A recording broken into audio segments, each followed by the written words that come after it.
It's coming. All these voices.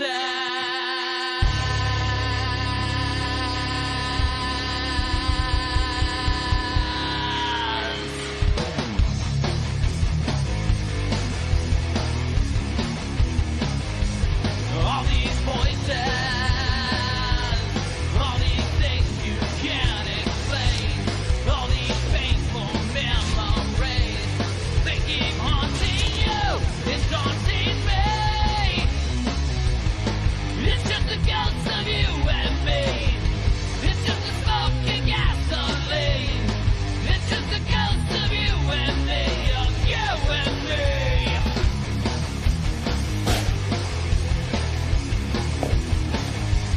All these whispers.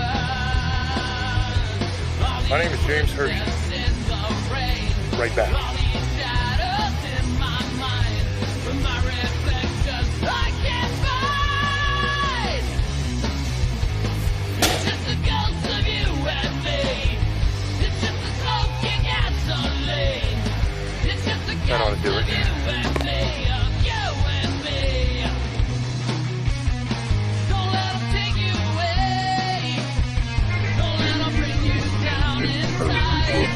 It's just the mirrors in your mind. Don't let 'em bring you down.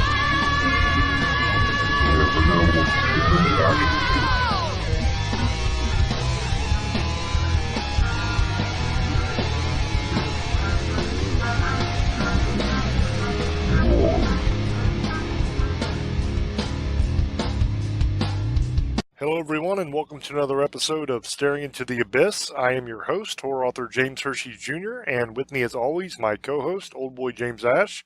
How you doing, brother? I'm doing pretty good. How's everybody tonight? Tonight's episode is one that you guys have asked for a lot. This is one of the creatures that I've been asked about, if not more than any other, at least in the top 3. And tonight's episode is going to be on Hell Hounds. Now, the questions that I have received about Hell Hounds are usually some variation of these 4 questions. What are Hell Hounds? Where do the legends about Hell Hounds come from? What can they do to you? And what can they do for you? These are the questions that we're going to be attempting to answer tonight. So first, we will tackle where do the legends about Hell Hounds come from? The overwhelming majority of cultures have legends about hellhounds.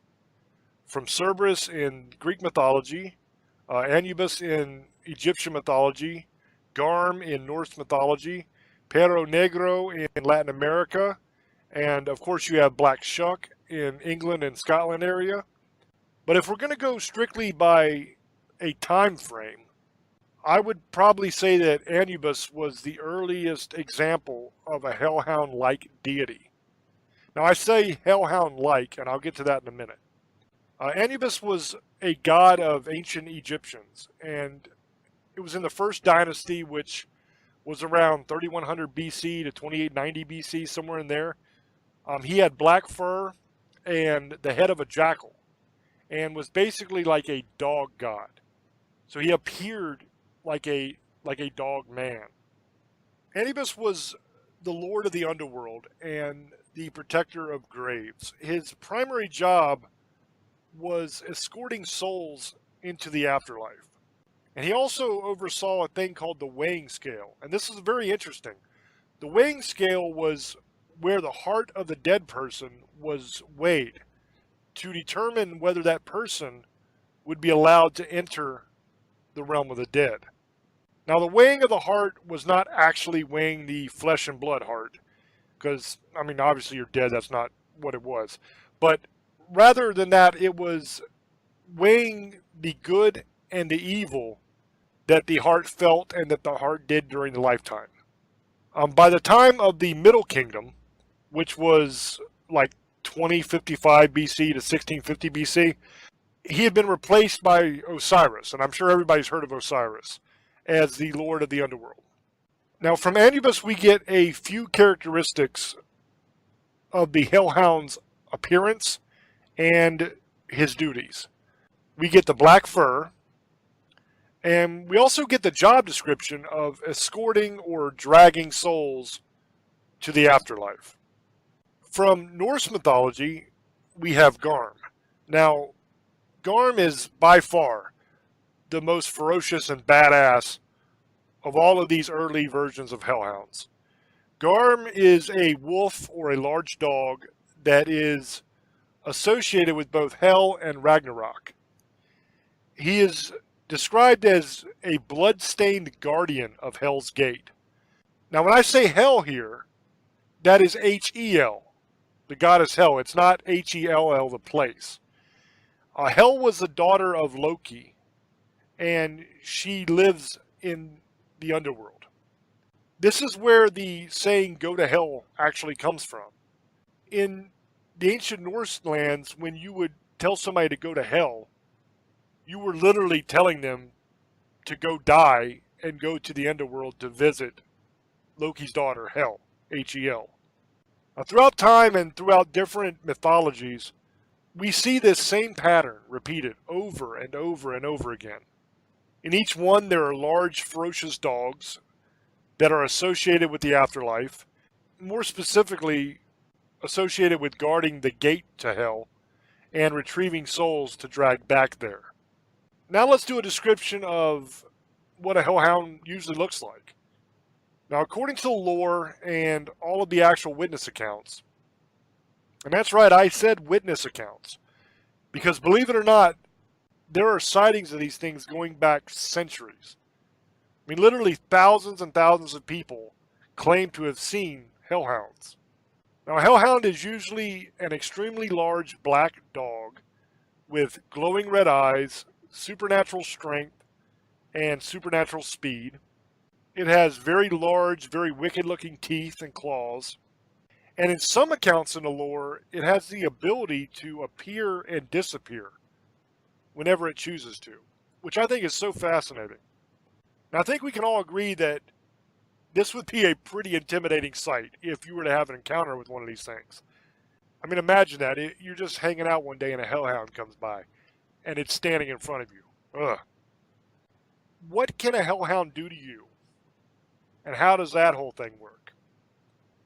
So essentially, your standard hellhound will be coming to drag you to hell.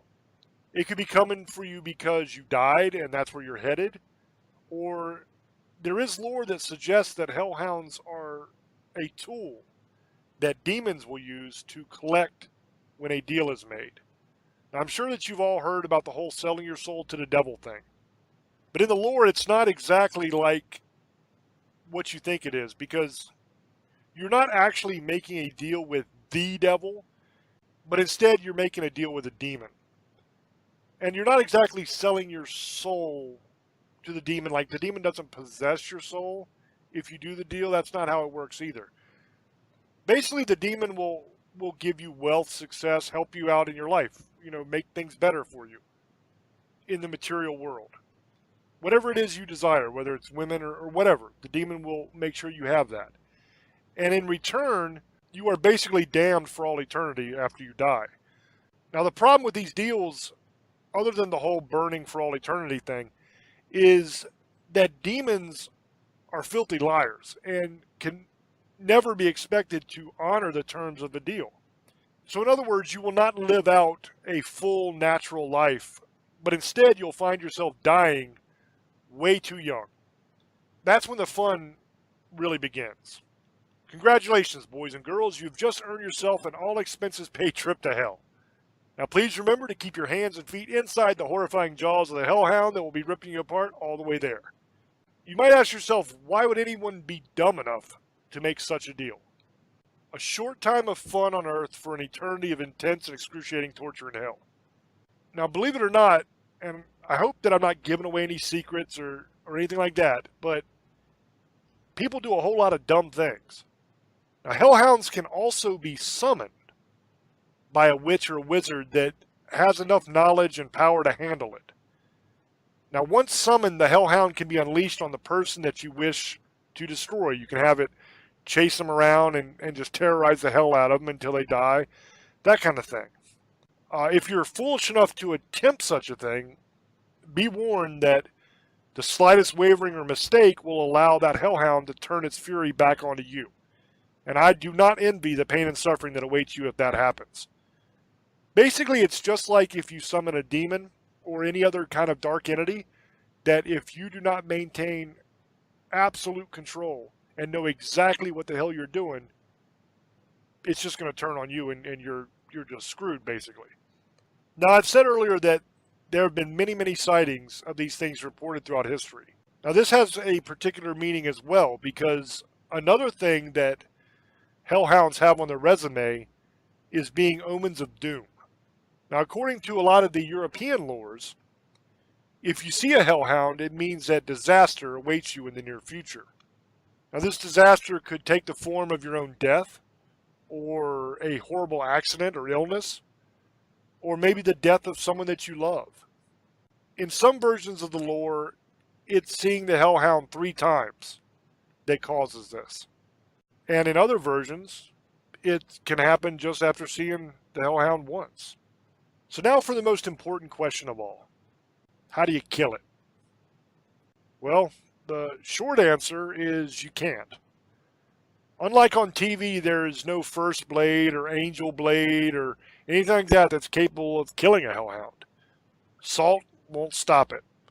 Holy salt, holy oil, holy water, it'll hurt a hellhound a little bit.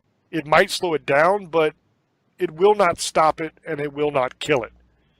If you're a true believer, you could try banishing it by invoking the name of Jesus Christ, but I would venture to guess that if you are in a position where you are face to face with a hellhound, then most likely you are not a true believer. And you do not have the Holy Spirit dwelling inside you, so invoking the name of Jesus will do you absolutely no good. The bottom line is, there really is no way in all the lore and mythologies that I've studied to actually kill one of these things. The best that you can hope for is to banish it, but quite honestly, that's probably just a temporary fix anyway. It's most likely just going to come back. The answer for this problem would be to not put yourself in a position to have to worry about the problem in the first place. If you're in this position, then I feel sorry for you. I really do. I'm sorry. But most likely you've put yourself there. You know, it's not like you're just minding your own business and all of a sudden you get attacked by a hellhound. I guess unless you're dead. If you've already died and you're headed to hell, maybe then you see one. You know, that might make sense. But if it's coming after you when you're still breathing, you've done something to cause that. And it's kind of on you. So now we'll try to answer the question that we always ask on Staring when we're doing a show about one of these creatures. Does it exist? Is it real? Do I believe that there are actually hellhounds outside of TV, movies, that kind of thing? Do I believe these things actually exist? Well, when you look at the Bible doesn't really talk about hellhounds. Now, there will be people that say that it does. Okay, they say in 2 Samuel it does. They say in Psalms it does. But it really doesn't. When it says hellhounds in like some of the later translations, that's not what the King James Version of the Bible says. Like in one, it mentions, I believe it's in Psalms 18, it mentions hellhounds in like one of the newer versions of the Bible, like the New King James or New Living Translation or something like that. It has hellhounds in the verse. But when you go back to the King James and you look, it's actually talking about a demon named Belial. That is not a hellhound. That is an actual demon that they're referring to in that Bible verse. When it was translated into whatever new version it is, whether it's New Living Version, New King James, whatever, it was not translated like it was in the King James Version. And that happened in 2 Samuel as well. When they're talking about hellhounds in that verse, they're just talking about an evil person. It doesn't say anything about hellhounds or dogs or anything like that in that verse in the original King James. And neither does it in Psalms. It doesn't say anything at all about hellhounds or anything like that in the original King James. it's talking about an actual demon in that verse. That's one thing, before I throw over to Old Boy, that's one thing I want to stress and that I want to warn people about when they are trying to read and research the Bible. You always want to go back to the original King James Version. A lot of these new translations may be easier to read. That is true, because the King James Version of the Bible is very flowery, Shakespearean kind of language. It's that old English. And it's not as easy to read for people of this time because we're not used to reading like that. We don't talk like that anymore. The new translations are written the way we talk. So there's a tendency to move towards those new translations because they're easier to read, easier to understand. The problem is there are several examples in these new translations where the scripture is not the same as it is in the King James. I just mentioned two. Okay, where in the new translations it talks about Hell Hounds, that was not in the King James Version. It's a mistranslation completely. Because literally, I could fill a whole show with examples of how the new translations of the Bible are different than the originals. But I'm sure most people don't want to hear that because it's not going to be very interesting to you. So I'm going to say, as far as the Bible is concerned, it does not talk really about hellhounds. It talks about hell some. It talks about hell being a place of fiery torment. But it does not talk about hellhounds per se. The people that say it does and have given you those two examples of Psalms and 2 Samuel, they are reading a later translation that is not correct. If you go back to the original King James and you look at those same exact verses, you will see that it does not mention hellhounds at all. So with that being said, I'm going to throw over to Old Boy, and I'm going to see what he has to say about hellhounds. I'll be interested to hear what he has to say about the summoning of hellhounds, because he has experience in that world of magic and demon worship and stuff like that. Not necessarily that he has done it as much as just he has been in that world. It would be interesting to get his insight and whatever else he wants to say about hellhounds. So go ahead and take it away, brother. The whole hellhound thing you're talking about, this has been going forever. It's gone, like I said, Cerberus with Greek mythology. They said he was a guardian of the gate of hell, of Hades, not hell, but Hades. And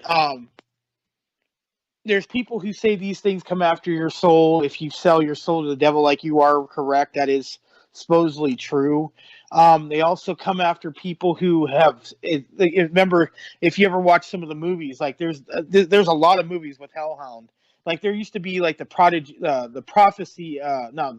Poltergeist series, not the movie. They actually had a series, and they had a Hellhound going after somebody who escaped hell, and that's what they would do, is send a hellhound to come get you, or like he said, or they sold their soul to the demon or devil, whatever. And that's what they would do. They would sell these hellhounds after you. People who escaped, like if you want to kind of think like Pinhead is not really a hellhound, but that's pretty much what they did. If you escape the box, if you guys ever seen Hellraiser, I know you guys have, they would send, if you got the box, he either come for you, but like they said, like both of those people, the first one and the second one, they got away from the box, so he would come after them. So he was basically, I think that's where they got the term hellhound, like he was saying in the Bible. That Pinhead was pretty much kind of like that, but he wasn't a hellhound. But he'd come after your soul. But I think this is the whole hellhound thing.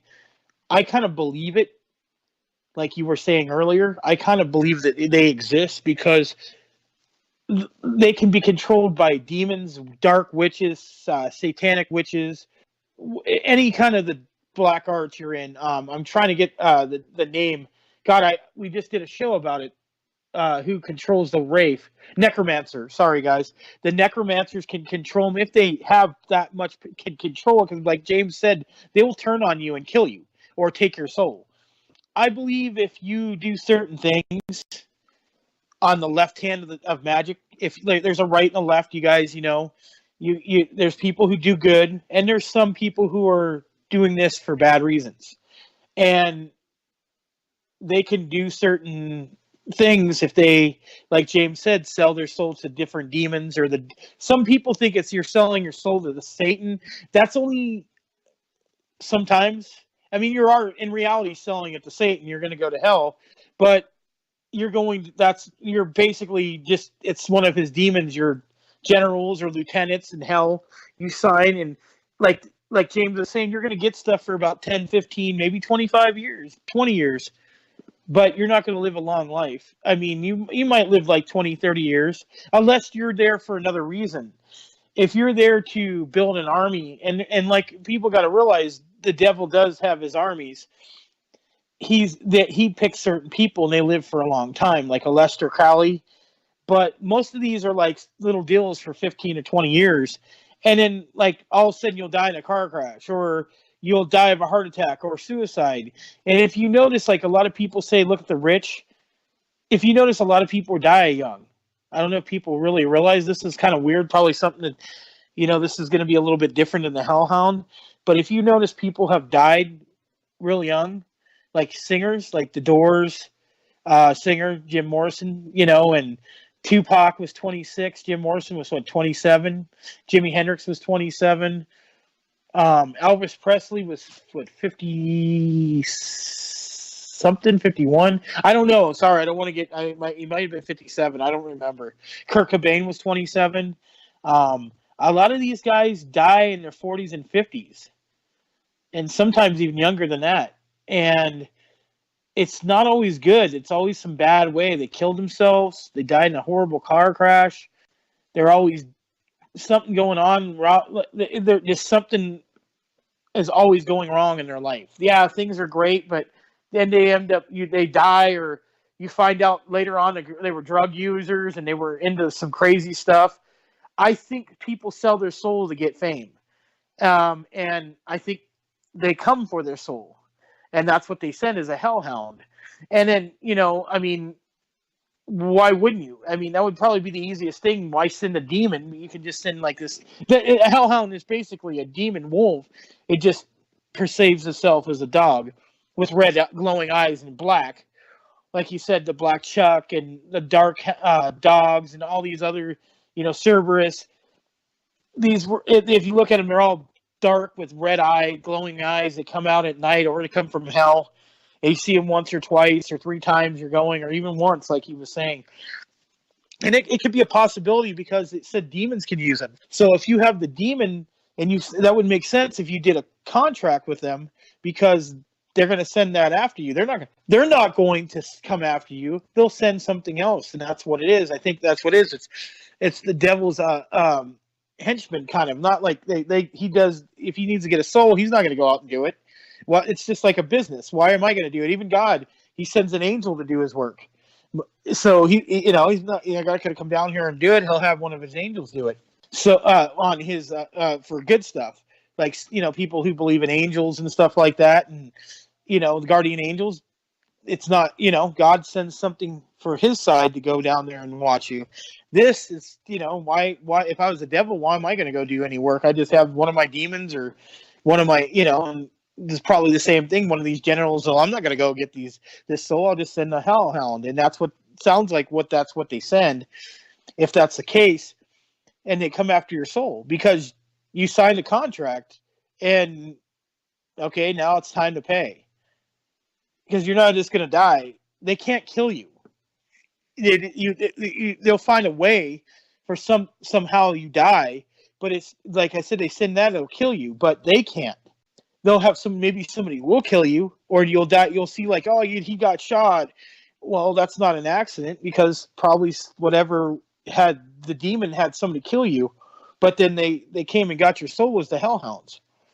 And then you'll see them. If you see these things, like James said, there's no saving you. If it's coming after you, if you see it, that's a different thing. I don't know about that. I don't know the whole story. Like I said, I never got into hellhounds. I mean, when I was involved in all this, the black stuff, because I got into some dark stuff, I didn't get into this. I read a little bit about it because, I mean, of course, you're going to hear about this because this is, this is just all the time. Even with Greek, they believed in Cerberus, who watched the gates of Hades or hell. So they send these dogs and they come and get your soul. I mean, what else would there? I mean, it would make sense because they're not, like I said, they're not going to come out and come get you yourself. But I never send anything or never read too much about this. I mean, I've heard of it. I mean, everybody has. Who hasn't heard about the Hell Hounds? That's just something that people have talked about since I was a kid. I don't know too much about it. I've read what I've, for the show and stuff like that. I've heard stuff. I just don't know how that works. I never asked for them to help me. I mean, I've talked to demons. I've done some dark stuff, but I never had hellhounds. That's a whole nother level. That's like getting into like if you were using like a Wraith or a Gen. A Wraith you can have have people killed. I mean, a Hellhounds is more like taking your soul. I don't really think they send that to kill you. I think that they come to get your soul, and if you're running from them, I think they kill you then. I mean, but it doesn't come out like you see them running around after you like a Hellhound, like with red eyes. I believe they come as a human form, and they form to that when they take you back to hell. But I mean, I think people see it. So I think certain people have different. The way to say this is different powers. People have different ways they can see. Some people can't even see this stuff, or some people can, and they just don't want to believe it exists. And I think some people can sense things, or see things, or feel things that other people can't. And they're just not open to this world. There's different world. I mean, this is a different world, different dimension. And I think some people have the power to see this stuff, and they'll see them as they really are. Like you said, a hellhound. Some people will see him like a regular human, but they won't think anything of it. They'll go on with their day. But some people will know what's coming after them because you can smell it. If they're from hell, you can smell the sulfur. They smell like hot. It's ash, hell, burning internally. So these things are there. So you're going to get that smell of sulfur, and you're going to know it's there if you have a sense to this. If you have a sixth sense. Not everybody can see this. That's why some people don't see, when you go ghost hunting, they don't see nothing. It's not that they're dumb or they don't want to believe it. And there's some people who knows there, they just want to argue everything.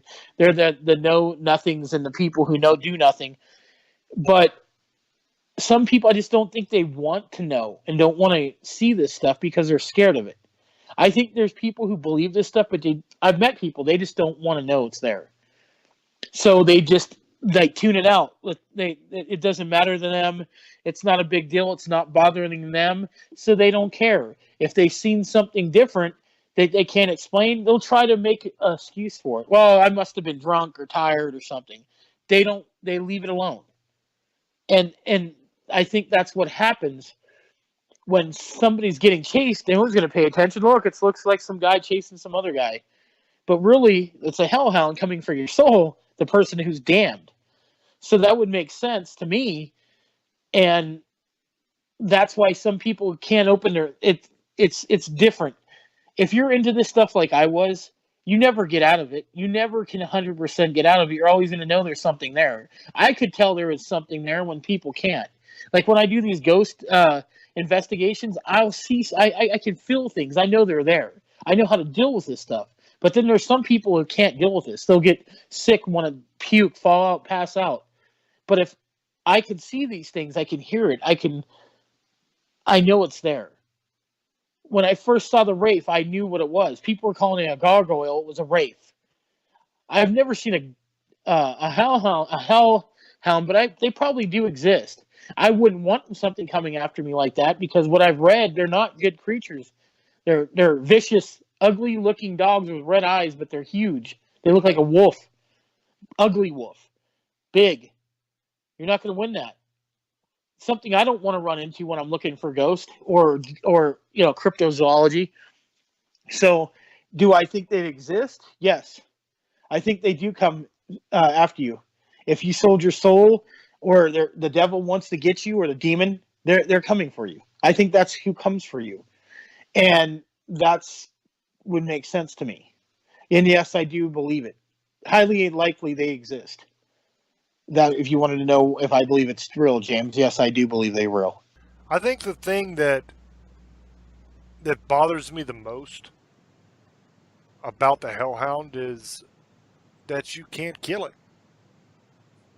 I really don't like it when I can't kill something. Now, that's not saying that I want to go out and kill everything in the world, because I don't. There are some things that I will not kill unless I have to. Like Sasquatch, stuff like that. I'm not going to kill a Bigfoot unless it's trying to kill me, and then it's toast. But if it's just chilling, minding its own business, having a Slim Jim or whatever it does, I don't care about that. I'm not going to hurt him. I hunt things that hurt people. I hunt things that either kill people or they harass the hell out of people, make people's lives miserable. They make them sick, that kind of stuff. That's what we go after. I'm not gonna kill something that's not bothering anybody. But with a hellhound, I can't kill it. No matter what I do, I can't kill it. I might be able to get it to go away temporarily, maybe. That is shaky whether it'll work or not. That's simply going on faith. There's no real instances in the lore or any of the witness accounts where anybody's done that and it's worked. Nothing that I can prove. Now, there's also nothing where they've tried it and it failed, so I really don't know. I'm just going on faith on that it would work because it's a evil creature. But I don't know 100%.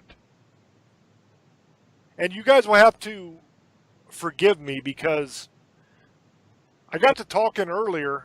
I asked the question of, do these things exist? Do I believe they actually exist? And I got to talking about how in the Bible they don't really talk about hellhounds. And then I got talking about translations and I completely lost my train of thought. So I never answered that question for you. What I was trying to say when I started talking about that was just because the Bible doesn't talk about it doesn't mean that it doesn't exist. That was my point there that I was trying to make before I got sidetracked. The Bible doesn't talk about dinosaurs, but we know dinosaurs existed. Okay? People have the wrong view of what the Bible actually is. They think the Bible is like the ultimate reference tool that has every bit of information ever known to man in it or something. It's not. The Bible is basically the story of God's chosen people, which is the Jewish people. It is a story from Adam all the way to Jesus. And then it has revelations and stuff, which is prophecy of the future of the end times too. But essentially the whole story arc there is just a story of the Jewish people. And then at the end of it, it's opened up to the Gentiles, which is all of us that are not Jewish. We have the opportunity to be saved as well because Jesus came. Okay, but I'm not trying to get into a sermon here. That's not the point of this.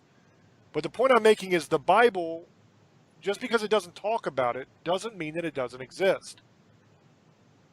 We know that hell exists. We know that demons exist.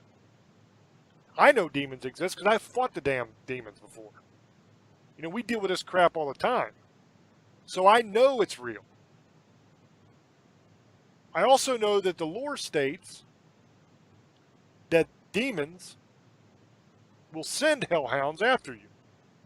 So there is mention of hellhounds in a lot of the lore that is tied into a lot of things that are verified in the Bible, such as demons. So do I believe hellhounds exist? Yes. The answer to that question before I get sidetracked again is yes. I do believe they exist. I believe that because there is a lot of mention in lore from many different cultures and many different time periods about them. And they have so many different things in common. Their appearance is the same, their description is the same, the job duties that they have are the same in each one of the lores. Now there's slight variations depending on the culture, depending on the time period of the story behind it. But those things are constant. Now, whenever you have something like that that spans thousands and thousands of years, and it spans multiple different cultures all over the world that have really no contact with each other, and you have that many points that line up, that fit together and say, hey, look, it's the same here, here, here, here, here, here, and here, in every one of them. When you have something like that happen, that means that whatever they're talking about is real. It is based on something. It probably got exaggerated over time. That's what happens. But there's a nugget of truth there. Something actually exists that's based on. Okay? You see that with a lot of different things in the paranormal. That is one of those flags that you look for, one of those markers that tell you, I might be dealing with something real here. Okay, so then you put that in the real column. You have all these different lores and mythologies and legends and spiritual texts from all these different cultures, all these different time periods. They all agree. That goes into the real column. Then we also have a lot of different witness accounts. Now, I'm not talking about just modern witness accounts where people are going to say anything they have to say to get famous. They think, oh, look, I'll pretend I saw this and pretend this is real, and everybody will think I'm cool for 5 minutes.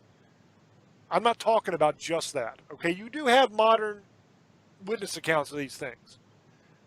But you also have accounts of witnessing hellhounds and encounters with hellhounds going all the way back before medieval times and before. Okay, so we're talking a long time ago. And it is a constant line of witness accounts and sightings throughout the ages. That's another thing you look for. Let's say you have even 90%. We'll go as high as even 90%. Hell, let's go as high as 99%. Let's be crazy.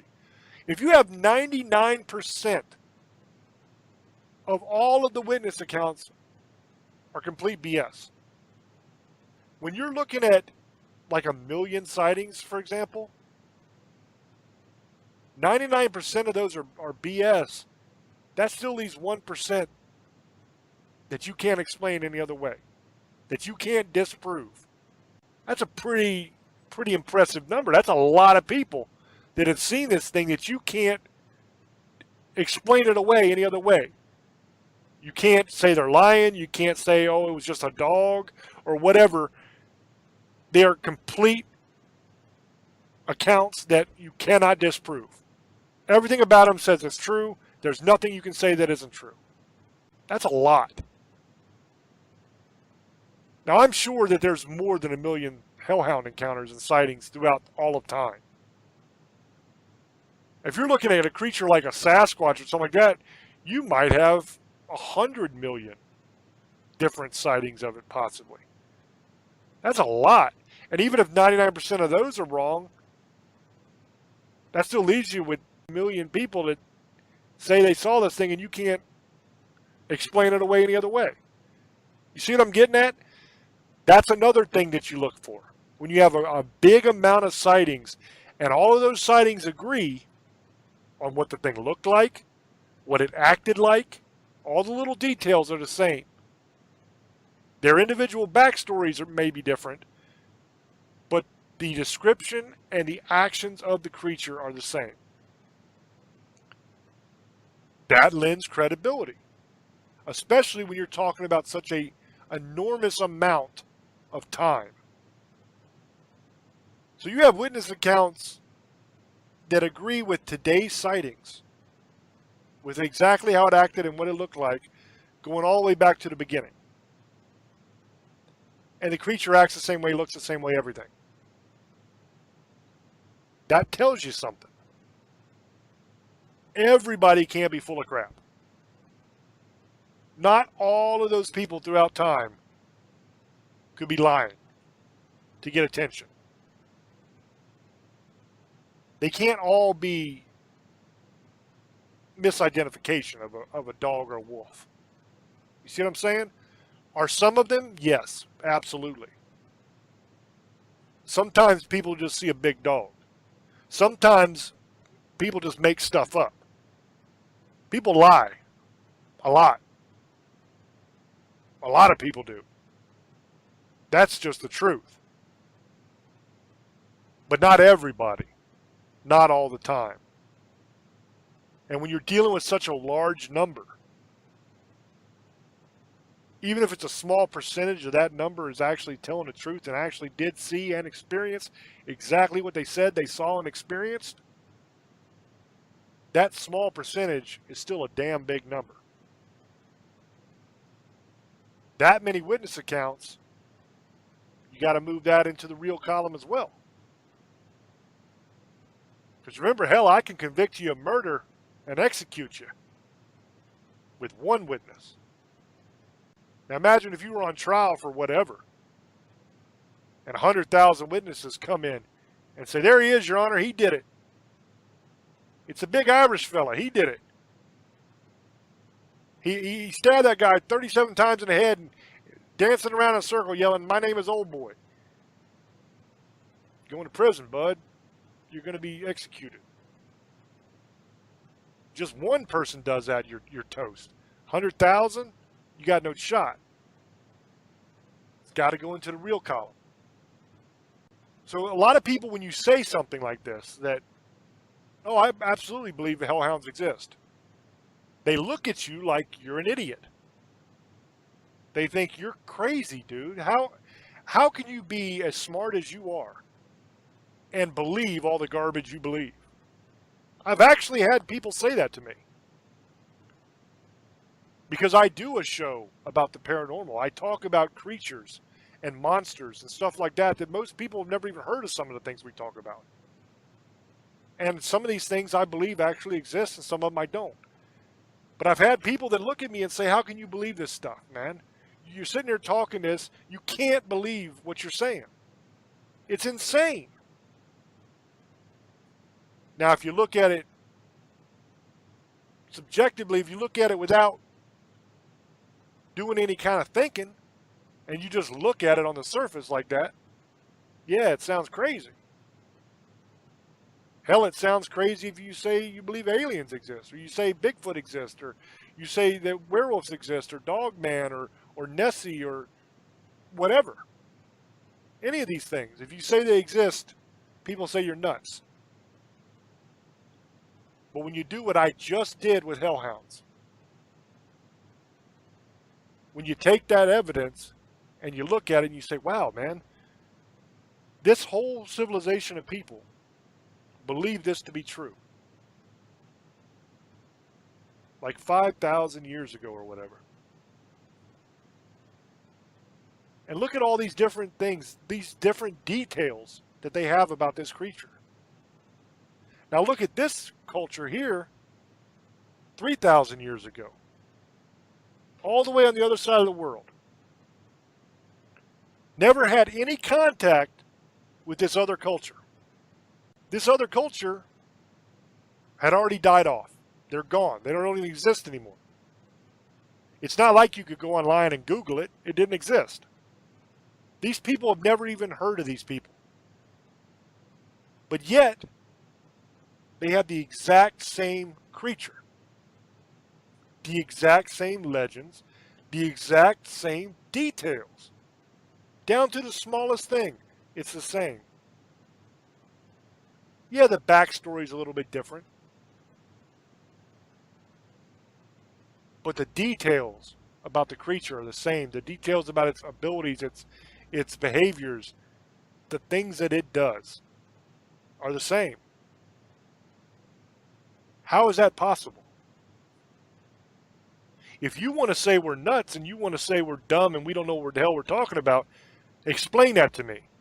How is that possible that this whole group of people here, separated by thousands of years from this other group of people, have had absolutely no contact with them, have never heard their legends and their tales, because this first group of people died out thousands of years before the second group of people even existed.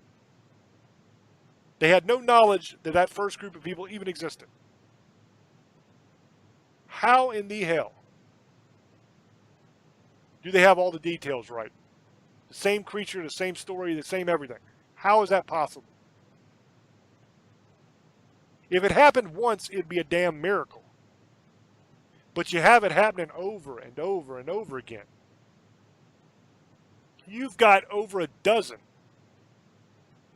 different cultures' mythologies that talk about hellhounds and talk about the same details of these creatures. And a lot of these cultures never met each other.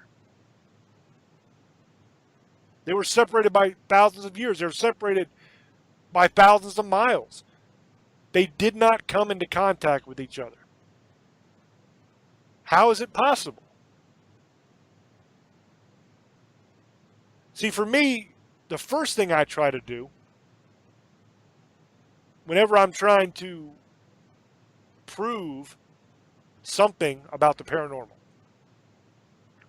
or trying to answer a question about something that has happened that might be paranormal, the very first thing I do is try to explain it with a normal thing.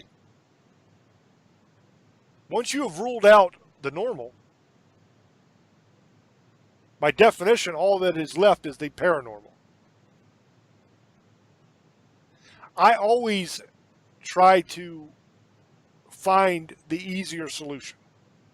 I try to find an explanation for what this is that does not involve supernatural or paranormal things. But sometimes you got to go paranormal. Sometimes that's the only explanation. And trust me, what we do for a living, we have seen things that you would not ever believe. I know for a fact that a lot of the things we talk about on this show exist because some of them I've seen them myself.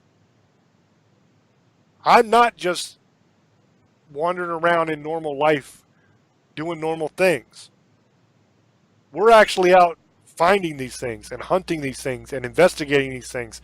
We do cases ourselves. So we've seen some of these things. We know some of them actually exist. It's easy for somebody like Old Boy was saying earlier that's never done this and never seen anything. It's easy for them to say it's not true. They don't have any experience. If you asked a peasant farmer in the jungles of Vietnam who didn't even know what electricity is, much less anything else, if you asked them if you could put a man on the moon, they'd probably say you're nuts. They've never done it. They have no knowledge of it. So I don't blame the person that doesn't believe what we say. That's fine. You don't have to believe what I say. I don't care. That is up to you. My job is to give you information. I tell you the truth as I see it. I don't lie to you. I tell you about my experiences. I tell you about my research, about the things that I've learned in my life. And I give you that information. What you choose to do with it is 100% on you. You can believe it, or you cannot believe it. I love you either way. I just hope that at the end of the day, you've been entertained, that you've had a good time, and you've enjoyed yourself. Even if you spent that time laughing at my old ass, talking about something you don't believe is true. That's 100% cool. I don't have any problem with that. If it made you smile and you're happy, I'm happy. That being said, we are just about out of time. So I'm going to throw back over to Old Boy so he can do his shout-outs. And thank you, brother. And I'm glad you brought that up. I think a lot of people think that we're crazy because I see not everybody, but I think there's a lot of people who believe this. But there's some people who just want to think we're crazy, and why would you believe anything like this? Why ghost, demons, they don't exist. Not these Bigfoot doesn't. If you guys are crazy, but half of these people don't know anything. They haven't even. They see something on TV or they read it on the internet, so they're experts all of a sudden. They know everything. It's just with everything. It's not just this paranormal. It's anything. You write something on Facebook, if somebody doesn't agree, they know everything, and they got to argue with it. And they don't even know what the hell they're talking about half the time. That's just how life is. But I want to thank everybody on ParaX. We're almost at 6,000 subscribers on the YouTube page. Remember, if you want to subscribe, listen to all our old shows and the new ones. go to James Hershey's YouTube page and you'll see James Hershey Jr., not the singer, the guy with the bald head, shaved head. And if you want to get some merchandise, he'll tell you where to go. You can buy shirts, hang up like those big long, like I don't know what you call them. It's like a cloth. You can get it in the background for your room or something. You can get iPhone cases, baby clothes, all kinds of cool stuff. Leggings. Check it out, guys. Awesome stuff on there. If you want something made with staring, we'll do that too. It's going to be a little bit more. Or you want both of our autographs, let us know. It'd be a little bit more, but we can do it because we got to fly it back through Virginia to California, so it costs money. It's not free. So just let us know if you want that. I love you guys. I mean, you know, every week we do this different. The only time we had to do a rerun was because of our friend passing away, and I hope you guys enjoyed that episode. It was meant from the heart because we miss you, Jenna, and I hope you guys enjoyed it. But that being said, demon hunters, misfits, sugar ladies, monster lovers, just have a good night.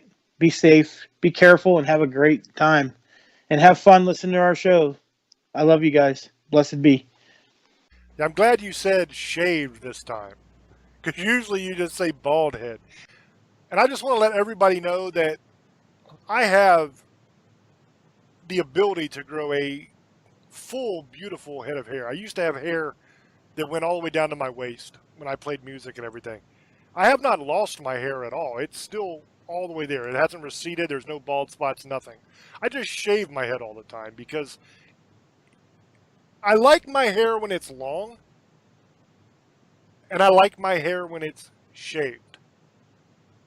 I don't like that in-between stage where it's sticking out all over the place and it won't lay down right and you just look like an idiot all the time. I hate that. So if I'm not going to have my hair really, really long anymore, which it's just not practical as you get older. I mean, it's just hot as hell in the summer. It's too much to take care of. I'm way too lazy for that. I figure if I'm not having it down to my waist anymore, I'm just going to shave it off and be done with it so I don't have to deal with it, right? I don't have to shampoo. I don't do any of that crap. I'm fine. So that's why it's shaved. So it tickled me when he said that it's shaved, not bald, because I thought about that. Yeah, you never really said that before. I'm not bald. I have plenty of hair if I want it. I just don't want it. The YouTube channel is youtube.com/James Hershey Jr. Please go there, subscribe to the channel, check out the videos. I think you guys will love the channel. We have every show of Staring into the Abyss we've ever done. We also have the TV show Tales from the Abyss we do. That's on the YouTube channel as well. And we also do little side videos on different paranormal subjects and stuff like that that might be interesting to you. It's 100% free, doesn't cost you anything. You can just go enjoy it whenever you want, so please do so. The merchandise store is teespring.com/stores/staring into the abyss.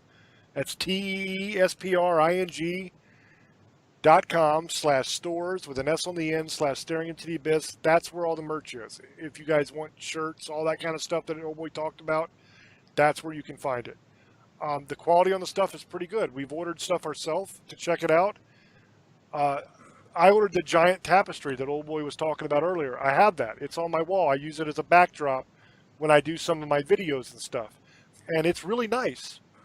You know, the colors are vibrant. It's pretty damn cool. And it cost me only like $30 for this giant thing, which was not bad. So the prices are decent. The quality is pretty good. So check it out. If that's something you're interested in and you want to have staring merch, it's there for you. The reason we opened the store is because we had a lot of people ask for it, so we just did it. With that being said, I just want to let you guys know that I love you, and I appreciate all the support that you give us. And I meant what I said earlier, you don't have to agree with me. That's fine. You know, if you're a person that does not believe that the paranormal exists, you don't believe any of this stuff, but you just like to listen because you think I'm crazy, and you like to laugh at me, that's fine with me. I don't have a problem with that. You know, I'm not sensitive like that. It doesn't bother me. Also, if you're a person that doesn't believe in God or whatever, you know, old boy is somebody that is not a believer. You know, that's fine. I hope that you get saved because I don't want you to go to hell. I want you to have paradise with me. So I hope that you do come to Christ at some point in your life, but I don't look at you as less of a person. And I hope that you guys really understand that. The only difference between me and Old Boy, for example, who's not a believer, is that I've been forgiven. I'm no better of a person. In a lot of ways, I might be a worse person, or at least I used to be. I used to be a real piece of crap. I was the kind of guy that would beat you in a hamburger if you looked at me wrong. I was a very mean and dangerous person at one point in my life. I'm not that anymore, but it's not because of me. It's not because I have somehow gained the ability to overcome my natural desires and my natural way I am. It's not that at all. All the power and all the glory goes to God. That's who changed me. And it took killing me to do it. I'm that stubborn sometimes.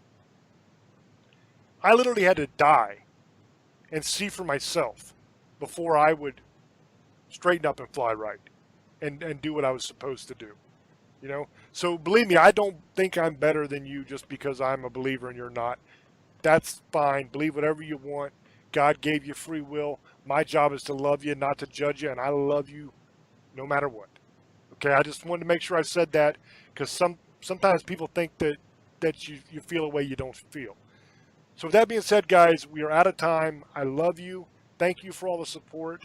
And until we speak to you again, love many, trust few, and do harm to none. God loves you, and so do we. Bye-bye.